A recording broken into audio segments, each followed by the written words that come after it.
One morning, Henry was feeling very sorry for himself. Sometimes he could pull trains, but sometimes he felt he had no strength at all. I suffered dreadfully and no one cares. Rubbish, Henry, snorted James. You don't work hard enough.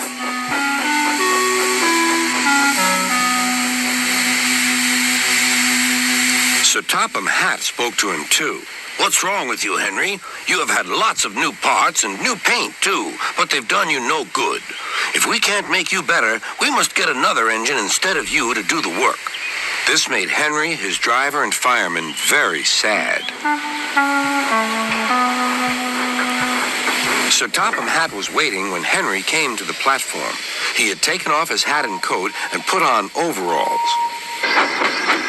Henry managed to start, but his fireman was not satisfied. Henry is a bad steamer, he said to Sir Topham Hatt. I build up his fire, but it doesn't give enough heat.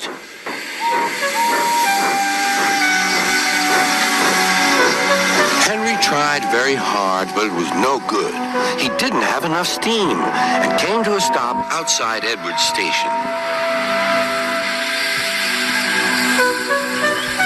Oh dear, thought Henry. I shall have to go away. Oh dear, oh dear. All he could do was to go slowly onto a siding, and Edward took charge of the train. Sir Topham Hatt and the fireman went on discussing Henry's troubles. What do you think is wrong, fireman? Asked Sir Topham Hatt. Excuse me, sir, he answered, but the fact is the coal is wrong. We've had a poor lot lately, and today it's worse. The other engines can manage. They have big fireboxes. Henry's is small and can't make the heat. With coal, he'd be a different engine. It's expensive, said Sir Topham Hatt, but Henry must have a fair chance. James shall go and fetch some.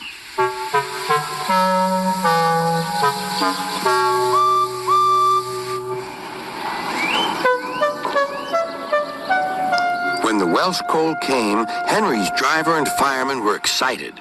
Now we'll show them, Henry, old fellow.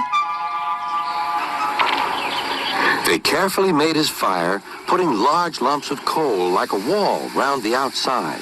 Then the glowing middle part was covered with smaller lumps. You're spoiling my fire, complained Henry. Wait and see, said the fireman. We'll have a roaring fire just when we want it. The fireman was right. When Henry reached the platform, the water was boiling nicely, and he had to let off steam. How are you, Henry? Beep, beep, beep. I feel fine. Have you a good fire, driver? Never better, sir, and plenty of steam. No record breaking, warned Sir Topham Hatt. Don't push him too hard. Henry won't need pushing, sir. I'll have to hold him back.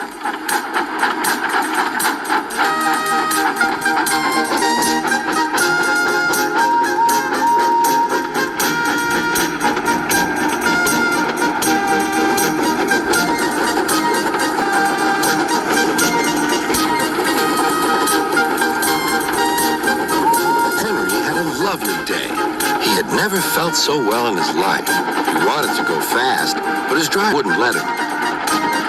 Steady, old fellow, he would say. There's plenty of time. They arrived early at the station. Thomas puffed in. Where have you been, lazy bones? Asked Henry. Oh, I can't wait for dawdling tank engines like you. Goodbye. Whoosh, said Thomas to the coaches. Have you ever seen anything like it? Both Annie and Clarabelle agreed that they never had.